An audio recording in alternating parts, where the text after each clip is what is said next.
প্রিয় চাকরি প্রত্যাশী ভাই ও বোনেরা, আসসালামু আলাইকুম।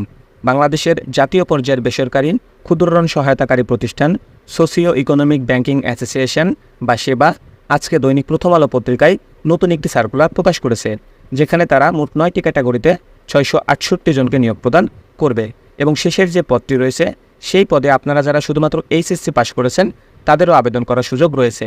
ভিডিওটির শুরুতে আমি আপনাকে বলবো, আপনি যদি এই ধরনের সার্কুলারগুলো নিয়মিত পেতে চান তাহলে অবশ্যই আমার এই চ্যানেলটি সাবস্ক্রাইব করে দিবেন এবং পাশে থাকা বেল আইকনটি চেপে অল বাটনে প্রেস করে দিবেন। তো চলুন কথা না বাড়িয়ে পুরো সার্কুলারটি দেখে নেওয়া যাক।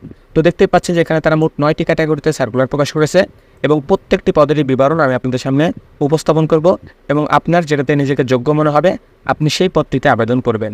তো প্রথমেই রয়েছে সহকারী পরিচালক ঋণ, পুরুষ, পদ সংখ্যা 1টি, বয়স সর্বোচ্চ 50 বছর, শিক্ষাগত যোগ্যতা স্নাতক অথবা স্নাতকোত্তর, অভিজ্ঞতার কথা বলা হয়েছে কোনো সুনামধন্য প্রতিষ্ঠানে জোনাল ম্যানেজারের ঊর্ধ্ব পদে মাইক্রো ক্রেডিটে 5 বছরের অভিজ্ঞতা থাকতে হবে।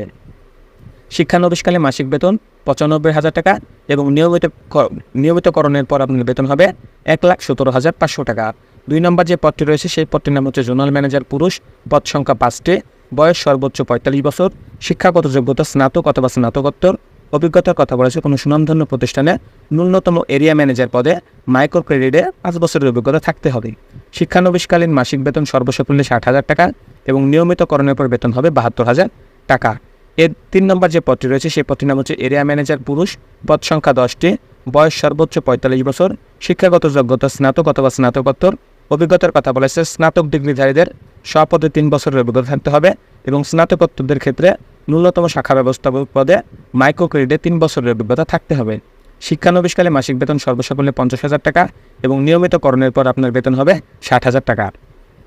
4 নম্বর যে পদটি রয়েছে সেই পদটির নাম হচ্ছে সিনিয়র অ্যাকাউন্টস অফিসার, প্রধান কার্যালয়, পদ সংখ্যা 2টি, বয়স সর্বোচ্চ 45 বছর, শিক্ষাগত যোগ্যতা বাণিজ্য বিভাগে স্নাতকোত্তর, অভিজ্ঞতা মাইক্রো ক্রেডিটের টপ 50 প্রতিষ্ঠানের প্রধান কার্যালয়ে, ডিভিশনাল কার্যালয়ে হিসাব সংক্রান্ত কাজের ন্যূনতম 5 বছরের অভিজ্ঞতা থাকতে হবে। শিক্ষানবিশকালে মাসিক বেতন হবে 46,500 টাকা এবং নিয়মিতকরণের পর বেতন হবে 56,000 টাকা।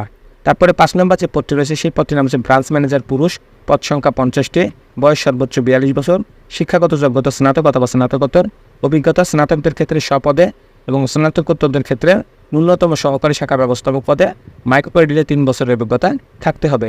শিক্ষানবিশকালে মাসিক বেতন 37,500 টাকা এবং নিয়মিতকরণের পর বেতন হবে 45,600 টাকা।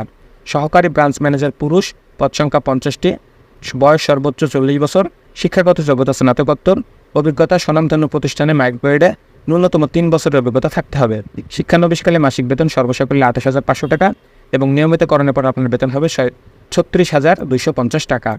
7 নম্বর যে পদটি রয়েছে অ্যাকাউন্টেন্ট পুরুষ, পদ সংখ্যা 100টি, বয়স সর্বোচ্চ 40 বছর, শিক্ষাগত যোগ্যতা বাণিজ্য বিভাগে স্নাতকোত্তর, শিক্ষানবিশকালে মাসিক বেতন হবে 25,500 টাকা এবং নিয়মিতকরণের পর আপনার বেতন হবে 32,500 টাকা। এবং এই অ্যাকাউন্টেন্টস পদের জন্য আপনার কোনো অভিজ্ঞতা লাগবে না, অর্থাৎ আপনি সম্পূর্ণ বিনা অভিজ্ঞতায় এই পদটিতে আবেদন করতে পারবেন। 8 নম্বর যে পদটি রয়েছে কমিউনিটি ম্যানেজার মাঠকর্মী এ, পুরুষ মহিলা উভয়ে আবেদন করতে পারবেন। পদ সংখ্যা 200টি, বয়স 22 থেকে 35 বছর, শিক্ষাগত যোগ্যতা স্নাতক অথবা স্নাতকোত্তর, স্নাতকদের ক্ষেত্রে স্বনামধন্য মাইক্রো ক্রেডিটে প্রতিষ্ঠানের ন্যূনতম 2 বছরের অভিজ্ঞতা থাকতে হবে। শিক্ষানবিশকালে মাসিক বেতন সর্বসাকুল্যে 26,000 টাকা এবং নিয়মিত করণের পর আপনার বেতন হবে 32,500 টাকা। এখানে যারা স্নাতক আছেন তাদের 2 বছরের অভিজ্ঞতা লাগবে, তবে যারা মাস্টার্স পাস করেছেন তাদেরকে কিন্তু এই পদটিতে কোনো অভিজ্ঞতা লাগবে না। তারপরে 9 নম্বর যে পদটি রয়েছে সেই পদটি হচ্ছে কমিউনিটি ম্যানেজার মাঠকর্মী বি, পুরুষ মহিলা উভয়ে আবেদন করতে পারবেন। পদ সংখ্যা 250টি, বয়স 22 থেকে 35 বছর, শিক্ষাগত যোগ্যতা এইচএসসি অথবা স্নাতক, এইচএসসিদের ক্ষেত্রে এমআরএ সনদপ্রাপ্ত টপ 50 প্রতিষ্ঠানে যে কোনো একটিতে 2 বছরের কাজের অভিজ্ঞতা থাকতে হবে এবং যারা এইচএসসি এবং যারা স্নাতক বা ডিগ্রি পাস করেছেন তাদের ক্ষেত্রে এই পদটিতে অভিজ্ঞতা লাগবে না।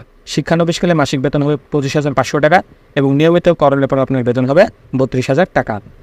এখানে শর্তাবলীর কথা বলা হয়েছে প্রার্থীদের লিখিত দরখাস্তের সাথে সদ্য তোলা 2 কপি রঙিন ছবি, জাতীয় পরিচয়পত্র, নাগরিকত্বের সনদ, অভিজ্ঞতার সনদ সহ সকল শিক্ষাগত যোগ্যতা সনদের সত্যায়িত ফটোকপি জমা দিতে হবে। শিক্ষানবিশকাল 6 মাস, সন্তোষজনকভাবে উত্তীর্ণ প্রার্থী স্টাফদের চাকরিতে স্থায়ীকরণ, বছরের 3টি উৎসব বোনাস, স্টাফ কল্যাণ তহবিল, অবসরকালীন তহবিল, প্রভিডেন্ট ফান্ড, গ্র্যাচুইটি, অর্জিত ছুটির বিপরীতে আর্থিক সুবিধা সহ অন্যান্য সুযোগ সুবিধা আপনাকে তারা প্রদান করবে। 3, 7, 8 ও 9 নং পদের ক্ষেত্রে অনভিজ্ঞদের 1 মাস প্রশিক্ষণকাল ধরা হবে। 2, 3, 5, 6 এবং 7 নং পদের ক্ষেত্রে নিজস্ব মোটরসাইকেল ও বৈধ ড্রাইভিং লাইসেন্স থাকতে হবে। 1, 2, 3 ও 4 নং পদের ক্ষেত্রে 20,000 টাকা, 5 নং পদের ক্ষেত্রে 15,000 টাকা এবং 6, 7, 8 ও 9 নং পদের ক্ষেত্রে 10,000 টাকা চাকরিতে যোগদানের সময় জামানত হিসাবে প্রদান করতে হবে এবং এটি চাকরি শেষে আপনাকে তারা ফেরত দিয়ে দেবে। দরখাস্তে 2টি সচল মোবাইল নম্বর অবশ্যই আপনাকে দিতে হবে। সকল পদের ক্ষেত্রে 2 জন প্রকৃত জামিনদারের প্রার্থীকে 300 টাকা নন জুডিশিয়াল স্ট্যাম্পে চুক্তি করতে হবে। এখানে আরও বেশ কিছু তথ্য রয়েছে, এগুলো আপনারা পড়ে নেবেন। ঢাকা, রাজশাহী, রংপুর, ময়মনসিংহ বিভাগের এবং কুমিল্লা জেলার প্রার্থীরা শুধুমাত্র আবেদন করতে পারবেন। এখানে আমি আবার বলছি, ঢাকা, রাজশাহী, রংপুর, ময়মনসিংহ এই সকল বিভাগের যতগুলো জেলা আছে প্রত্যেক জেলার প্রার্থীরাই আবেদন করতে পারবেন এবং এই সকল বিভাগের বাইরে কুমিল্লা জেলার প্রার্থীরা আবেদন করতে পারবেন। বিশেষ দ্রব্যস্থ সেবা সংস্থার নিকটস্থ যে কোনো শাখায় দরখাস্ত জমা দেওয়া যাবে, অর্থাৎ আপনি যেখানে অবস্থান করছেন সেইখান থেকে সেবা সংস্থা যেখানে অফিস বা শাখা রয়েছে সেখানে গিয়ে আপনি সশরীরে আপনার দরখাস্তটি জমা দিতে পারেন। এছাড়া আপনি ইমেলও করতে পারেন buildcareerseba@gmail.com। এই জিমেলে আপনি আপনার কাগজপত্র পাঠাইতে পারেন। অনলাইনে আপনি আপনার সার্টিফিকেট পরীক্ষণ করতে পারেন ওয়েবসাইট www.seba.org.bd। তো এই সার্কুলারটি বাংলাদেশের সবচেয়ে বড় এবং বিশ্বস্ত পত্রিকা প্রথম আলোতে প্রকাশ করা হয়েছে। আপনারা চাইলে প্রথম আলো পত্রিকাটি দেখে নিতে পারেন। এছাড়া আমি আমার ভিডিওর প্রথম কমেন্টে এই সার্কুলারটি লিঙ্কটি শেয়ার করব, আপনারা চাইলে সেখান থেকেও এই সার্কুলারটি দেখে নিতে পারেন। আপনাদের সবার জন্য শুভকামনা রইল। আজকের এই ভিডিওটি এ পর্যন্তই। আসসালামু আলাইকুম।